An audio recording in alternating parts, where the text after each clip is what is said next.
সাঁতরাগাছি ও গড়পায় এক কোমর থেকে এক হাঁটু পর্যন্ত জল জমে রয়েছে কোনা এক্সপ্রেসওয়েতে, আর তার জন্যই যাত্রীরা হচ্ছে ভোগান্তির শিকার। দুর্ভোগের আর এক নাম রেমেল, যার প্রমাণ হাওড়ার মাঠঘাট ও রাস্তা। আর এর কারণে হাওড়ার কোনা এক্সপ্রেসওয়ের গড়পায় জমে গেল প্রায় এক কোমর জল। বাধ্য হয়ে ওই লেনে যান চলাচল বন্ধ করে দিল প্রশাসন। একটা লেন দিয়ে চলছে যান চলাচল। মূলত ঘটা করে নির্মিত হয়েছিল গড়পার এই লেন, কিন্তু নিকাশি সমস্যা দূর করার কোনো রকম ব্যবস্থা হয়নি বলে অভিযোগ স্থানীয় বাসিন্দাদের, যার ফলে একটু বৃষ্টি হলেই সেই নিচু লেনে দাঁড়িয়ে যায় জল। মূলত ঘূর্ণিঝড় রেমালের প্রভাবেই হাওড়ায় রবিবার থেকে বৃষ্টি শুরু হয়েছিল।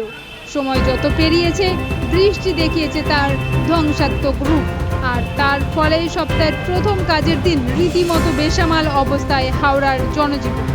দুর্ভোগের চিত্র শুধু এখানেই নয়, রেমালের দাপটে আর টিকিয়াপাড়া কারশেডে জল জমার কারণে ব্যাহত ট্রেন চলাচল, ব্যাহত বাস পরিষেবাও।